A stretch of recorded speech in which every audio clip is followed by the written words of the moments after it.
Welcome everybody to another episode of the Movie Phantoms Horror Review. What the hell's going on? That's all I'm trying to figure out. It is like the show is cursed. Oh dude, the first week, me and my brother Lynch was here. And of course we was having trouble, cameras messing up, long takes, whatever. We kept doing reshoots. Ridiculous. Second week, we get going. Run the show smooth. I'm here, we're having a good time. And then I get, to the computer layer. This is the fans layer, I got the computer layer over there. Computer's messing up. Won't quite load my data. Took me forever to get the freaking episode uploaded. Finally get it uploaded, and it's just in time to get the third, episode going. And I went, damn, we fucked it again. Thought we could save it, and we couldn't. So I want to apologize to everybody, yes. It's not a mistake. Last week's episode was cut, good third of it took out there. And it's fortunate, too, because my guest, the unknown, guy who was here, guy who just crawled right out of the grave, he, showed up and, it's gold. I'm not just saying that because it's my show. I mean, I'm being legit here. It was gold. Like all the stuff we was talking about. But, you know what else is gold? Movies like London After Midnight. Yeah. See, you don't even know what that is. It's unfortunate, but it's gone. So, but hopefully this week we're gonna do it right. We're gonna get this shit right, all right? Shit, do I need to bring a priest in here to perform an exorcism or something? My God. So yes, welcome to the show. I am your host, the Movie Phantom, and let's get right into this thing. Tonight we got two movies, and actually I got one right over here. I'll be right back. I usually have these things ready, but once again, and we're not counting this as a mistake. Damn it, this ain't technical difficulties. This is just your Movie Phantom not really being prepared. But hey, what can I say? We got two movies tonight that we're reviewing. We got Ringu. Yes, we got a little taste of Japanese horror a couple weeks ago with Ju-on, and now we're gonna hit Ringu. And another classic Texas Chainsaw Massacre. So, before we get there, we'll go ahead and do our show. You know how we do it here. I mean, episode 4 you should know. So, now last week, the question of the week last week got cut out. So I decided, I'm going to go ahead and just rerun it. Might as well. Question of the week was, what's your favorite, horror movie? Because mine was Halloween. And actually the unknown guy as well. That's the only reason he showed up because, Halloween. So, that's the question, I'm going to go ahead and throw it out there again. So, question of the week, what is your favorite horror movie? Now, I've been confused with scariest. We did scariest the first week. There's a difference between the scariest horror movie and your favorite. So, all my, the Phantom's friends, right there on Facebook, hit me up there. Everybody else, down below, just right there, leave a comment. Or, you can leave me an email at moviephantom7@gmail.com. So, hit me up. And, another thing last week, 2 weeks ago, we did, what was your favorite foreign horror film? And at the time, I stated one missed call, but I totally forgot about our brothers on the other side of the pond there, over there in Great Britain, because, as they speak English, I'm not really thinking, I guess. I'm going 28 days later.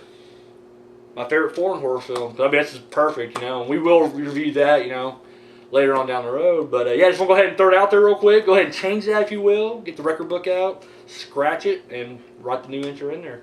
So, we'll get to some news. What do you say? Now, not a whole lot going on news-wise. Been kind of a slow news week. Yes, I guess the one thing is they decided that they're going to do a Hannibal TV show. Yes, you heard correctly. Hannibal Lecter from the Silence of the Lambs series. I guess you call it the Silence of the Lambs series. It's just the Hannibal Lecter series. They didn't really have an actual name. Anyways, yes, he's going to get his own TV series. And it's going to take place, they said, right before Red Dragon. So anybody who's seen Red Dragon, Will Graham, the guy, like Ed Norton played Will Graham, like that character, it's going to be kind of around him and Dr. Lecter when they're friends, before they know the shit's going down. So I guess they already, they greenlit 13 episodes. I don't know. I'm not going to lie. I can really kind of care less, I guess, because, I don't know. 13 episodes. We know Dr. Lecter's killing people. We know he ain't gonna find out till the end anyways. If it's really a hit, they gotta keep stretching it out. So you know how like 5 seasons of this Dr. Graham, like I think Lecter may be doing something wrong, but I can't prove it. I don't know. I'm not looking forward to it. I'm not gonna lie. It's just me. And really, once again, I said there wasn't much news, and I wasn't joking. The only other thing that I can find that I thought would be newsworthy, it's really not newsworthy, but it's kind of funny. I think Dr. Dre, you know the rapper, y'all know me, still same OG, kept it low key, you know that guy. He's gonna be producing a horror movie coming up. The movie's called Thaw. Yes, thaw, like you're thawing something out of the freezer. Yeah, that's it. That's all I got. I don't know much about the details or anything like that, but so for you Dre fans out there, thaw. So let's go ahead and talk about some upcoming horror movies this week. Opening in theaters, Intruders, and you know what? I stated on the first episode when we were talking about upcoming movies, for the month of March. The Intruders just remind me of some kind of vague thriller. I didn't even read the, whatever. And I kind of slammed it. I saw the trailer. It looks awesome. Like, it looks just fantastic. It's from the director of 28 Weeks Later, which is also an excellent film. Good follow-up to 28 Days Later. And, no, it actually looks really good. The Intruders. It's kind of a fantasy, in a way, like a dark fantasy. Basically, the plot is... this little girl, she kind of makes her own little horror stories, and she creates this faceless killer, and comes to life. And I'll tell you now, it looks fantastic. I mean, Clive Owen is in it. Carice Von Horton, I think I'm pronouncing her name right. Van Horton, I think it's Van. She's in it. She was in Black Death, and she did really good in that movie. So I'll be kind of glad to see her come back, So, yeah, this week, I recommend it. I say check it out. And, yeah. Now, April is around the corner. So that means a new batch of horror movies are coming out. And, so, let's get to those. Because, April, Easter, Zombie Jesus, it's all good stuff right here. So, let's get into it. First, there's ATM. Looks like a standard slasher. Haven't seen anything on it. These I haven't really seen I haven't seen much on it, so The Cabin in the Woods. That's another one coming out. That looks really good. I've seen like 2 or 3 trailers for this. Dude, it looks brilliant. Don't know exactly what's going on. Like, it ain't really showing much in the trailers, but it's awesome. Looks good. And finally, the Moth Diaries. Yeah, the Moth Diaries. Looks fucking horrible. It just looks like... It's the director of American Psycho, and her name's Mary something. Oh, she did great. Don't get me wrong. I'm not knocking Mary yet. This looks bad. This just looks like, I don't know, like a chick flick horror movie. Just whiny. I don't know. I'm not looking forward to it, but, hey, when we get closer to it, I'll get more in depth and do some homework and... yeah, so, I did get a couple of fan letters, I guess you can say. One of them was from Derek Hedrick. He was just kind of concerned where the show was, because we was off the air last week. Once again, due to technical difficulties, just trying to get that cursed fucking show from 2 weeks ago on the air. So, yeah, he was just trying to say, like, hey, where's it at? Where's the rest of it at? So, Derek, it came up now, so, and hopefully you're watching this one. And, yeah, I got a personal message from Alicia Morris Ray. And she recommended that I do a review on The Car. And, you know what? I'll check it out. So within the next couple months, yeah, we'll hit The Car. Yeah, I don't know much about it. She was hyped that James Brolin's in it. So, yeah, I'm a James Brolin fan, I ain't gonna lie. He did Amityville. And then, what's the one he did where, Westworld. Yeah, Amityville and Westworld. That's my Brolin experience. So, yeah, I'll, check out The Car and we'll bring it to you. So, I'm not gonna lie though, The Car, like, to me there's only one, like, evil car movie, and that's Christine. So, I don't know, I'm gonna be watching The Car and the whole time I've been thinking in the back of my mind, just like, well, John Carpenter did this better. Yeah, I don't know. We'll check it out though. I mean, I'll go in, open mind, we'll check it out. So, Alright, so let's get into the review, shall we? First up, 1998, Ringu. Now, I've stated before that, the scariest movie that I've ever seen was, in fact, The Ring. And, we'll definitely get to that, at some point. But I figured, you know what? Like I said, we already hit Ju-on. Figured might as well hit Ringu. Why not? We'll hit it up, So basically the plot here is that there is, in fact, a curse videotaped.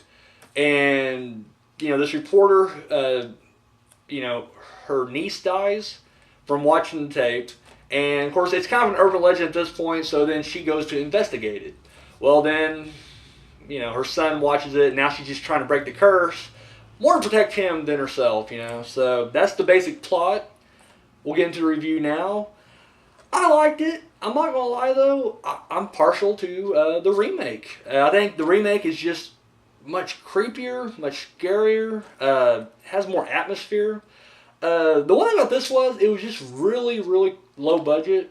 And that's actually my problem with Ju-on as well. Like, with the American remakes, there was, there was more money, obviously, but they just looked better. Like, they just had, this creepier, darker look to them. Whereas these look like, straight to TV, production values. Which ain't, it's not a bad thing. I'm not completely knocking that. But I just think that, overall, the look of this one just isn't as creepy as the remake. But with this one, yeah, no, I liked it. To me, I think they kind of explain the curse a little bit more, actually. Almost like it's I think the first time I watched the American movie, the remake, The Ring, I was kind of lost. Like at the end, how I didn't quite get the copy thing because you gotta make a copy to break your curse at least. With this one, this kind of comes out and tells you. I do like that. Not much of an ambiguous feel with this Japanese film. But the acting's pretty good. I dig the acting. Look was good. In this one, they kind of make you feel like the mother is more evil. Like they don't even bring out Sudoku. It's Samara in Japan. That's basically what I'm trying to say. She don't even make an entrance really until the end of the movie. So I guess if you're watching for the first time, that would be kind of a shocker right there. Of course, the one scene that everybody talks about is the end when she comes out of the TV screen. Once again, this is like 98, guys. I'm giving 10-year buffers here. If you haven't seen a movie within 10 years, I'm dropping fucking bombs. All right, that's all there is to it. Spoiler alert. So yeah, pretty good. I liked it. Liked it better than Ju-on. So, I know I kind of shit on Ju-on a little bit. There wasn't, they didn't have a problem with Ju-on where I couldn't tell the characters apart. Everybody did have, they looked different. So, definitely some creepy moments. The one thing I did like was the video. And it was one scene in this movie that wasn't in the remake. And there's a guy that has, this sack over his head, like a potato sack. Like, the unknown dude is wearing, he has, a hood like that, except without the eyes. And he's pointing in the video. And there's a scene, and it got me, I won't lie, I didn't jump like a bitch, but, I kind of, I jolted. Where, after she watches the video and she turns it off, you see that guy standing, in the room, or, pointing. Pretty creepy, I ain't gonna lie. Yeah. Overall, I do like the fact that with these movies, I guess The Grudge kinda, but not so much. With the Japanese versions, they seem more like viruses than curses. I like that aspect of it. It's not so much an urban myth. It kind of starts off that way where everybody's I heard about this tape, whatever. But, once you get into the story, it's not even it's this whole thing. It's, oh, look at that. It's, more like it's a virus, and, once, it starts, it just spreads. And I really, I dug that. I really did. You know what? So we don't go over this time, let me go ahead and, we'll take a little quick break. You be right back, and I'll be here, so...